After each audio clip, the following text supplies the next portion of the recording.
একজন শেখ মুজিব তো আর কিয়ামত পর্যন্ত আপনি পাবেন কিনা এটাই তো সন্দেহ। বঙ্গবন্ধু শেখ মুজিবুর রহমান স্বাধীনতা যুদ্ধে গোটা একটা জাতিকে একটা ভয়ঙ্কর সিন্ডিকেট থেকে মুক্ত করেছে। পাকিস্তান তৎকালীন সময় আমরা যতটুকু জানি তারা এই দেশের মানুষের উপরে ব্রিটিশদের চাইতে জঘন্য শাসন চালিয়েছে। বাঙালির ফাঁসায় তারা লাথি মেরেছে, বাঙালিকে মুসি মেথরের চাকরি দিয়েছে, বাঙালিকে তারা কখনো উচ্চ পর্যায়ে চাকরি দেয় নাই পাকিস্তানিরা। যার প্রমাণ হচ্ছে এখনো বিহারীদের কথাবার্তা হচ্ছে গোলামের মতো, মনুষ্যত্ব বোধ তাদের কাছে। যদিও তারা আমাদের মুসলিম ভাই পাকিস্তান, আমরা তাদের ভালোবাসি কারণ আমরা তো মুসলমান, কিন্তু তারা সীমা।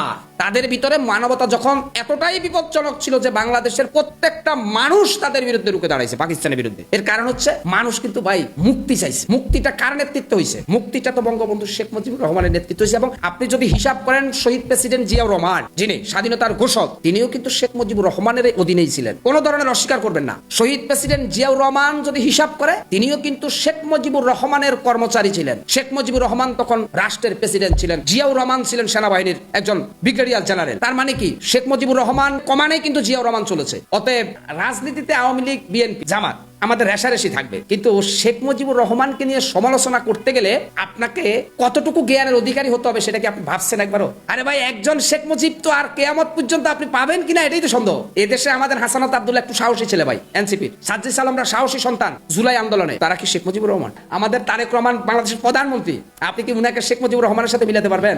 শেখ মুজিবুর রহমান আল্লাহ তাআলা তাকে ওই রকম একটি প্রতিভা দিয়েই বাংলাদেশে পাঠিয়েছে বাংলাদেশকে মুক্ত করার জন্য। তিনি বাংলাদেশকে মুক্ত করেছেন এবং নির্বিচারে একটি গণহত্যার শিকার হয়ে তিনি আল্লাহর কাছে চলে গেছেন। মাঝখানে রেখে গেছেন লাল সবুজের একটি টকটকে পতাকা আমাদের জন্য, যেটি আগামী দিন পর্যন্ত বাংলাদেশের মানুষ স্বর্ণ অক্ষরে মনে রাখবে যে বাংলাদেশের জন্মদাতা শেখ মুজিবুর রহমান। হ্যাঁ, এখানে অনেকের অবদান আছে, শহীদ জিয়াউর রহমানের অবদান আছেন, কর্নেল অলি আহমদের অবদান আছে, এই স্বাধীনতা যুদ্ধে অনেকের অবদান আছে, কিন্তু সকলের অবদানকে এক সাইডে রেখে মহানায়ক বনে গেলেন শেখ মুজিবুর রহমান। কি একদিনে আর এক রাতে ভাই? পাকিস্তানের জেলখানায় বন্দী ছিলেন, পাকিস্তান তাকে হত্যা করত।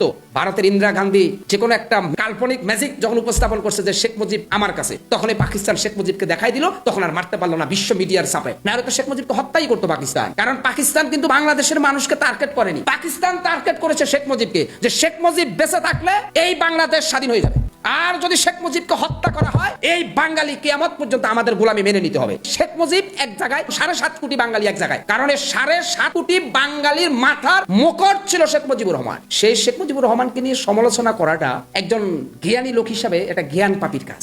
শেখ হাসিনাকে নিয়ে আমিও সমালোচনা করছি এবং অনেক কথা বলছি শেখ হাসিনাকে, কিন্তু শেখ মুজিবুর রহমানকে নিয়ে আমি সমালোচনা করতে গেলে মানুষ হাসবে। কারণ একটা দেশের জন্মদাতা যিনি, তার হ্যাঁ তিনি একা যুদ্ধ করেন নাই, যুদ্ধে এদেশের লক্ষ লক্ষ মানুষ অংশগ্রহণ করছে। আওয়ামী লীগের অফিস উদ্বোধন করতে যে আওয়ামী লীগের নেতাকর্মীরা স্লোগান দিতেছে, এবার গুলি চালালে আমরাও গুলি চালাবো, এবার বোমা ফাটালে আমরাও বোমা ফাটাবো, জয় বাংলা, জয় বঙ্গবন্ধু। মুজিব সৈনিক কখনো মৃত্যুকে ভয় পায় না। শেখ হাসিনা সরকার আসবে, বাংলাদেশ হাসবে। শেখ হাসিনার হাতেই বাংলাদেশ নিরাপদ ছিল।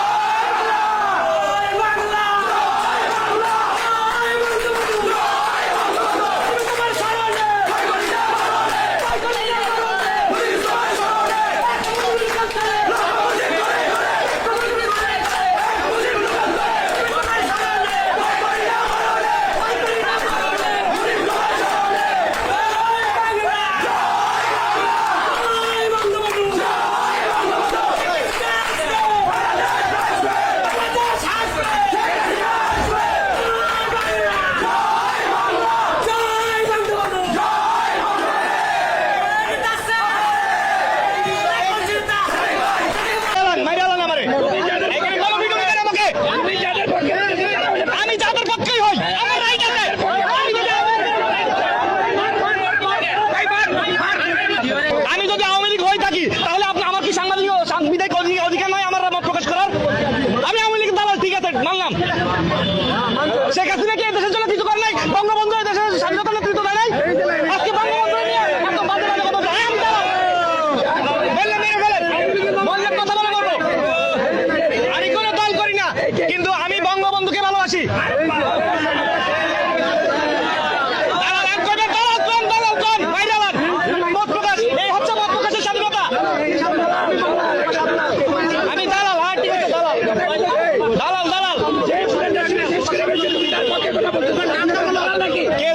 শেষ করছে, কে দেশ শেষ করছে?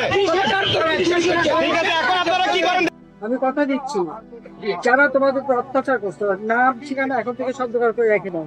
সব লিখিত নাকে ভাত দেওয়ায় জয় বাংলা স্লোগান দিয়ে ছাড়াবো, ওরা জয় বাংলা স্লোগান দেবে ততক্ষণ পর্যন্ত হাসিনা এই দেশে যা করেছে এই দেশে 100 বছর কেউ করতে পারবে না।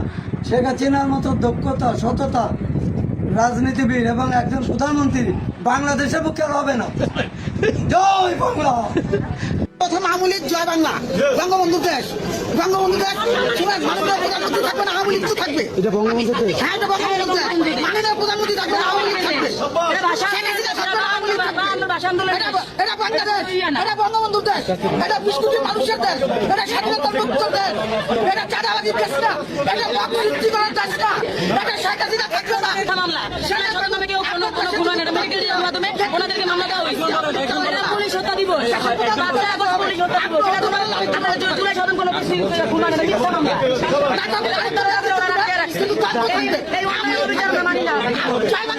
যারা এই জুলাই যুদ্ধে আহত হয়েছে, নিহত হয়েছে এবং মারা গেছে, তারা যেই বুলেটে আঘাত হয়েছে সেগুলি কোন সরকারি প্রশাসনের বুলেট না, এটা বাহিরের একটা অর্থের বুলেট। সেটা দিয়েও প্রমাণ হইলো যে আসলে বাংলাদেশের সরকার জননেত্রী শেখ হাসিনার অর্থ দিয়া এই জুলাই যোদ্ধারা মারা যায় না, এইটা ওই জুলাই যোদ্ধা যারা আন্দোলন করছে ষড়যন্ত্রকারীরা তাদের অর্থ দিয়ে তাদেরকে মারা হয়েছে। তারপরে আরো প্রমাণ হইলো যখন একটা ভুয়া গুজব প্রচার করছে যে বাংলাদেশে একটা শেখ হাসিনা আয়নাঘর তৈরি করছে, এই আয়নাঘর পরিদর্শন করতে যখন প্রশাসন সহকারে এই জুলাই যোদ্ধারা গেছে সেইখানেও যায় দেখা হইলো আয়নাঘর বলতে কোনো কিছুই সেখানে নাই, এবং ওরা বাহিরের একটা ছবির আয়নাঘরের এডিট করিয়া এইটা বাংলাদেশের জনগণের মিথ্যা প্রচার করিয়া মানুষের বুঝাইছে। এইটাও প্রমাণ হইলো যদি সেই আয়নাঘর থাকতো, সেই আয়নাঘর এই ডক্টর ইনুস, এই সুদী ইনুস, এই ধ্বংসকারী ইনুস, এই আয়নাঘর সত্যিকার অর্থে থাকলে সেটা জাদুঘর বানাইতো, আজকে সেখানে মানুষ যায় আমরা যায় দেখতাম। আসলে আয়নাঘর নাই, এটা একটা মিথ্যা গুজব। এটাও বাংলাদেশের জনগণ বুঝতে পারতে যে শেখ হাসিনার নামে একটা মিথ্যা গুজব তারা ছড়াইছে। আমরা যখন এইসব কিছু দেখলাম তখন আমরা দেখলাম যে আসলে এরা একটা ষড়যন্ত্রকারী। বাংলাদেশ যখন উন্নয়নের কাতারে জননেত্রী শেখ হাসিনা নিয়ে যাইতেছে, ঠিক তখনই এই পাকিস্তান একটা ষড়যন্ত্র করিয়া এবং আমেরিকা একটা ষড়যন্ত্র করিয়া আমাদের বাংলাদেশের এই লুবি ব্যক্তিদের বাচ্চা নিছে, ডক্টর ইনুস এবং সুদগর ইনুস, এদেরকে বাচ্চা নিয়ে এদের মাধ্যমে এদের উপরে টাকা ঢাইলা এদের মাধ্যমে জননেত্রী শেখ হাসিনার দূরানোর জন্য একটা পরিকল্পনা করিয়া মিথ্যা অপপ্রচার করিয়া জননেত্রী শেখ হাসিনার বাংলাদেশ থেকে দূরেছে।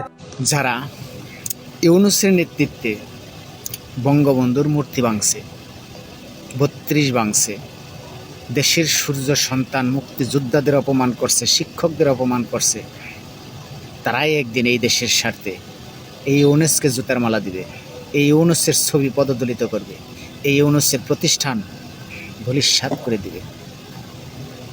5ই আগস্টের মতো দিন যদি না আসতো, বাংলাদেশে অরিজিনাল রাজাকার কারা আর মুক্তিযোদ্ধা সন্তান ফন্দান কারা এগুলো চিনা যেত না। কারণ আমরা এমন একটা জাতি, আমরা কোন জাতি বসবাস করি আপনারা খেয়াল করে দেখেন, 54-55 বছরে আর রাজাকার কিটা এইটাই কোনো চিনতে পারলাম না, আমরা কোন জাতি বসবাস করি। ঘটনা তো আর একটা ঘটা ফেলাইছে জামাত ইসলাম, আপনারা তো মনে এতক্ষণ শুনে ফেলাইছেন, হইচই তো পড়ে গেছে।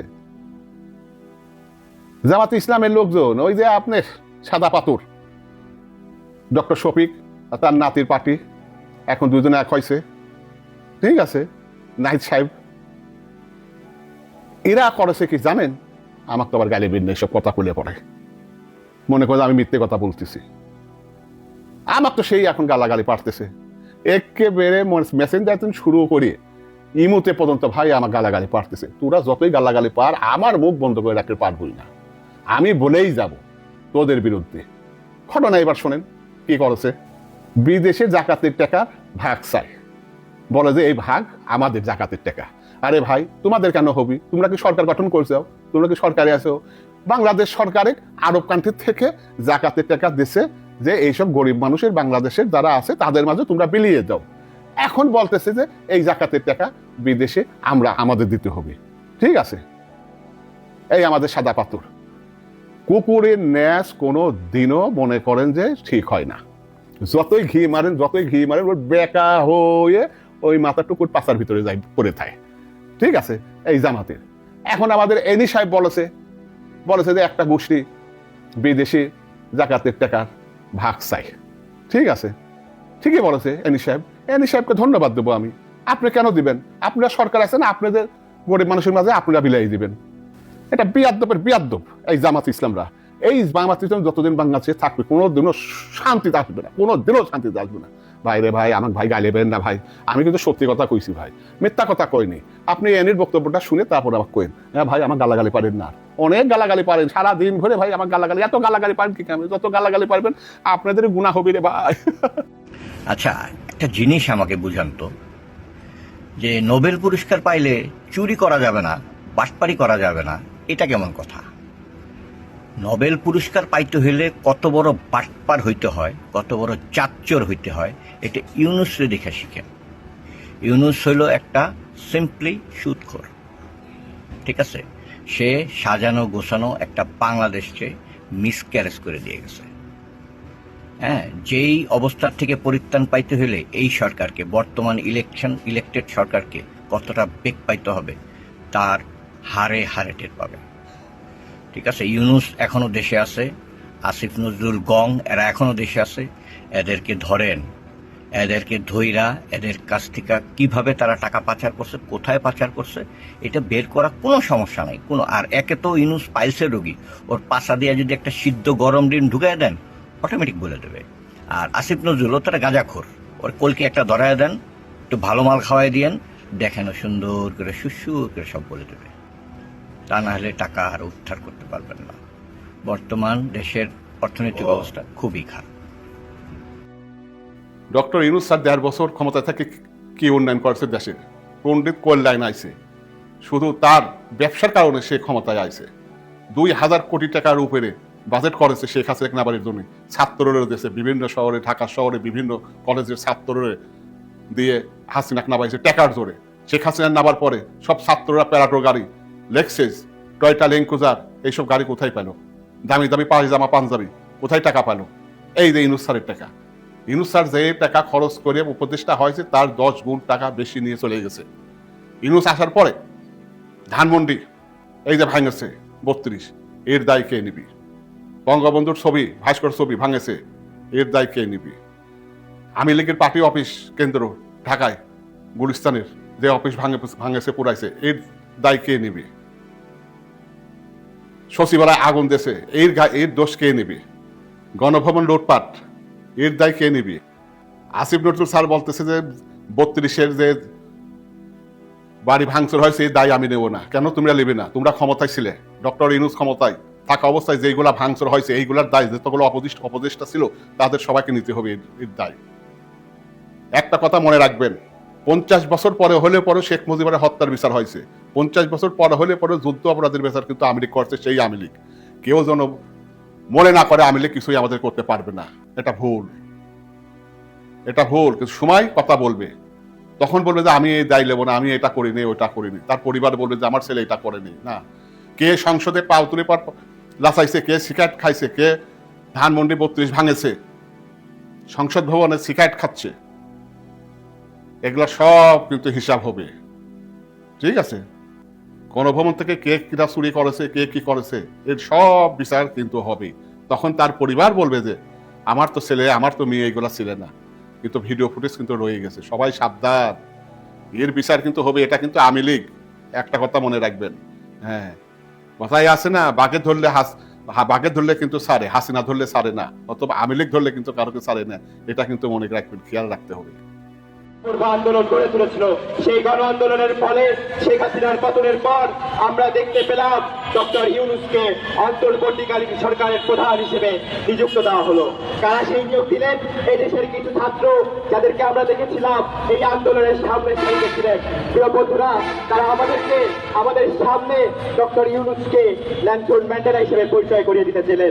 কিন্তু ডক্টর ইউনুস কি আসলে ল্যানসন ম্যান্ডেলা ছিলেন?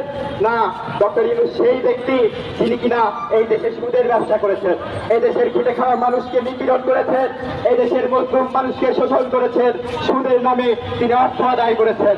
সেই ব্যক্তিকে এই দেশের অন্তর্বর্তীকালীন সরকারের প্রধান বানানো হলো। ডক্টর ইউনুস আসলেন, ক্ষমতায় বসলেন, তার সকল কাজ ফেলে দিয়ে তিনি চলে গেলেন চট্টগ্রাম বন্দর মার্কিনের হাতে তুলে দেওয়ার জন্য। আমরা যারা এই গুটি কয়েক বামপন্থী প্রগতিশীল মানুষ রয়েছি, তারা এই বন্দর আন্দোলন, বন্দর দেওয়ার বিরুদ্ধে জামাত বলার না সুযোগ পাইবে না। সাধারণ পাবলিক রাস্তায় বাইরেইয়া, সাধারণ পাবলিক রাস্তায় নামাইয়া এই জামাত এনসিপি গোল তোলাই দেবে। আমি জানি আমাদের এখানে গোয়েন্দা বিভাগের লোক আছে, কিন্তু তার সত্ত্বেও এ কথাটা আমাকে বলতেই হবে। বাংলাদেশ আজকে যেখানে দাঁড়িয়েছে এটার জন্য 70% দায়ী হলো বাংলাদেশের আর্মি এবং ব্যুরোক্রেসি। বাংলাদেশের আর্মি এখন আমাদের একটা গদ্যের উপর বিস্ফোরা হয় না, গদ্যের উপর বিস্ফোরা। আপনার তাদের বাজেট কত যায় আমরা জানি না। যখন বাজেট দেওয়া হয় পার্লামেন্টে, তাদের বাজেট কিন্তু সিক্রেট, সেই বাজেট আমরা জানি না। আপনার ডিফেন্স পলিসিটা কি তাই তো আমি জানি না। আপনার শত্রুকে আপনি যে প্রতিরক্ষা করছেন, প্লেন কিনছেন, ট্যাঙ্ক কিনছেন, অমুক কিনছেন, তো আমার শত্রুটাকে এটাকে তো আইডেন্টিফাই করতে হয় সবচেয়ে আগে। আপনি কার সঙ্গে যুদ্ধ করবেন, যে জন্য আপনি এগুলি সমস্ত কিনছেন? কে আমাদের শত্রু? কোনো রকম ক্লিয়ার কাট সেরকম কোনো ডিফেন্স পলিসি নাই। আপনার একটি কাজে বাংলাদেশের আর্মি খুব অভ্যস্ত। এখন বর্তমানে তো বাংলাদেশের আর্মি সবচেয়ে বড়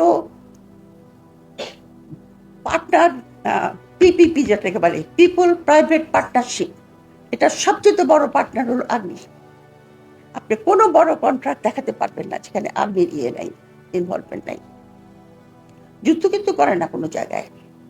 এই যে মিয়ানমার থেকে আপনার নাফ নদী ক্রস করে মিয়ানমারের প্লেন যখন তখন আমাদের আকাশে উড়ে যাচ্ছে, মাঝে মাঝে আবার ইও ফেলে যায়। আপনার ওটা কি কি জানি বলে, ঝোড়, হ্যাঁ, ওগুলো ফেলে চলে যায়, কিচ্ছু বলে না, ক্ষমতাই নাই কিছু করার। কিন্তু প্রত্যেকটা বিজনেসে তারা আছে। তারা ফার্নিচার বানায়, তারা মিষ্টি বানায়, তাদের গ্যাস স্টেশন আছে, তাদের হসপিটাল আছে, তাদের ইউনিভার্সিটি আছে, তাদের কি নাই, অনলাইন বিজনেস আছে। আমার এক ভাই তাকে ডিওএইচএসে, আমির লোক না, ভাড়া থাকে মিরপুরে, তো ওর বাসায় খেতে গেছি একদিন, মিষ্টি খেতে দিয়েছে আমাকে। আমরা মিষ্টিগুলো তো খুব ভালো করতে কিনছিস? বলে ওই যে আমাদের আর্মি ক্যাম্প আছে ওখানে জওয়ানরা মিষ্টি বানায়, মিষ্টি বানিয়ে বিক্রি করে। পৃথিবীতে কোনোদিন শুনি নাই আমি যে আর্মি আপনার মিষ্টি বানিয়ে বাজারে বিক্রি করে। আর্মি তো ডিফেন্সের কাজ করবে। ওই যে আপনার আমাদের বর্তমান প্রফেসর ইউনুসের একজন ইয়ে ছিলেন না, আপনার শিল্প মন্ত্রী বশির সাহেব, উনি তো ইনভেস্টিগেশন, উনি ইয়ে করতে গেছিলেন আর কি, তখন উনি বলেছিলেন আর্মির কাজ কি ফার্নিচার বানানো? আর্মি যে ড্রোন বানাবে।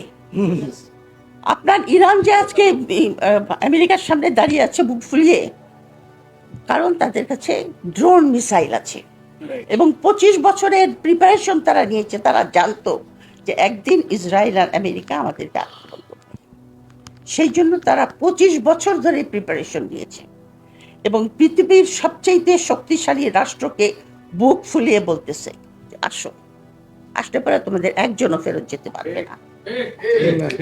এটা হলো দেশপ্রেম। এই দেশপ্রেম না থাকলে কোনোদিন কোনো জাতি মাথা তুলে দাঁড়াতে পারে না।